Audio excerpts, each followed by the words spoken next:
Thank you, Chairman. Ambassador, you certainly made the point. And which brings me to my question. So I serve on the Armed Services Committee as well. And in February, our Director of National Intelligence and the Director of the Defense Intelligence Agency both testified before the Senate Armed Services Committee regarding worldwide threats. It's our annual worldwide threats hearing.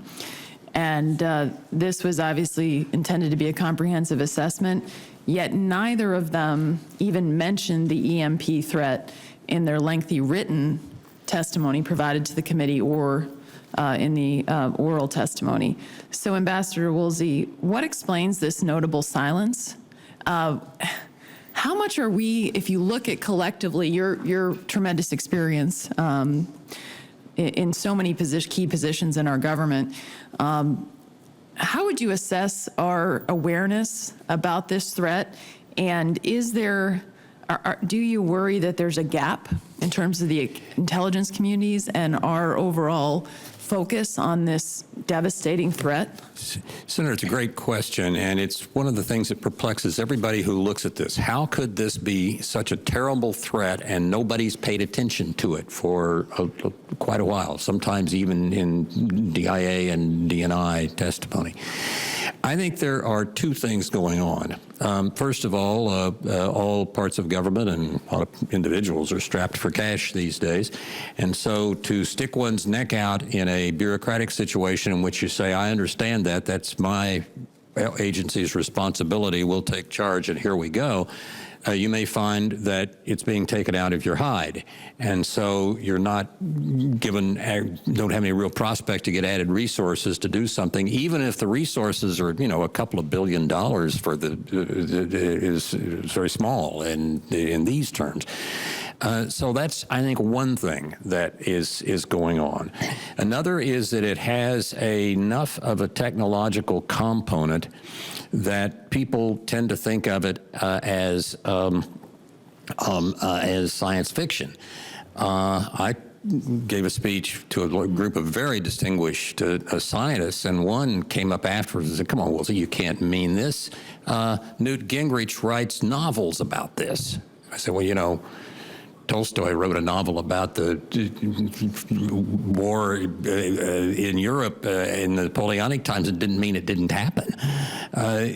But people get into the mode of thinking that since this is so horrible, if it goes the way it might, and there are books, there are good sort of dystopian books, one called 1 Second After, about this. And so people get into not wanting to think about it, not wanting to worry about it because it's too terrible.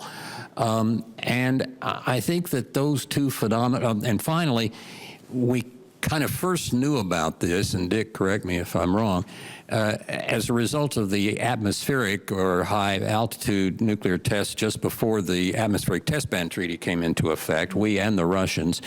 And we started, basically, we dealt with the problem from the point of view of protecting the Strategic Air Command's assets, bombers, radar aircraft, and so on. But everybody kind of thought of it as, well, this is one thing that would be terrible if we had a nuclear war with the Soviets, so it's kind of a lesser included case. And the problem is that it's not now a lesser included case. If Iran gets one nuclear weapon, relatively primitive, just like what we dropped on Hiroshima, and can put it into a simple launcher, a Scud, they give Scuds to the Houthis in Yemen, a Scud, and put it into orbit at, say, 100 kilometers, which is the easiest thing to do in space. The first thing we did, first thing the Russians did, launch a little satellite into space. They get it into space, and it's low Earth orbit, and it's going around the Earth, and a couple of times a day or so, it crosses the United States. If you've got that up there, and you're the Iranians, and that morning you wake up and think you really mean the death to America business, then you can pickle it off and go boom and knock out the American grid. It is not just a lesser included case of strategic war. And by the way, the Iranians are rather good at deception. They might try to make it look like it was North Korea or something.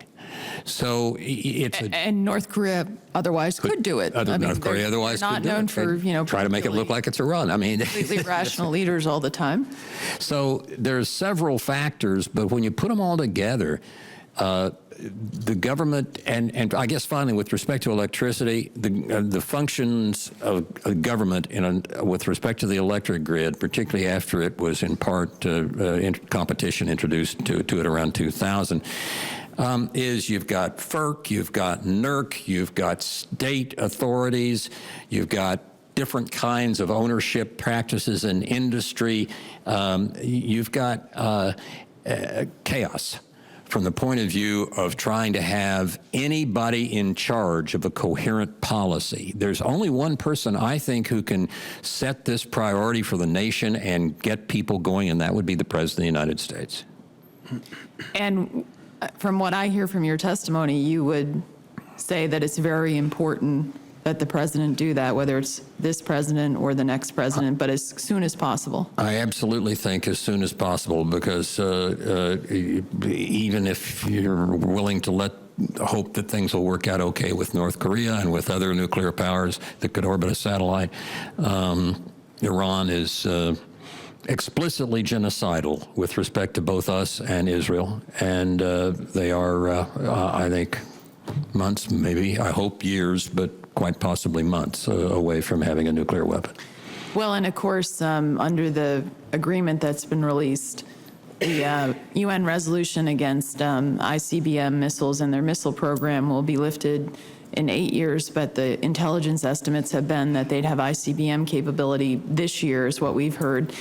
So we know that, yes, the Scud would be the more primitive form, but they're also working on more advanced forms that could deliver these types of weapons and could have the same effect. Absolutely right. And the thing that is a problem here is that this is easier. An EMP shot is easier than launching a long-range missile at a target on the Earth. We don't. The shooter does not have to worry about reentry. Doesn't have to worry about accuracy. None of that. They just need to get into orbit and detonate it when the orbit takes the satellite over the United States. Well, I want to thank all of you for being here. I did not get to a question, which I'll submit for the record, but there's some really important work being done on this issue at the University of New Hampshire. And they're actually a leader in the field of heliophysics and researching this area, and also the impact of actually building space aircraft instruments to predict and detect solar eruptions, but also other types of events are important, so that we've referenced today. So I'm going to submit a question for that, and I want to give UNH a shout out for their important work on this. And I think this is a wake-up call, Mr. Chairman, for important work we could do on this committee to really raise the attention level of what would be a devastating impact on our country. So I thank you all for being here.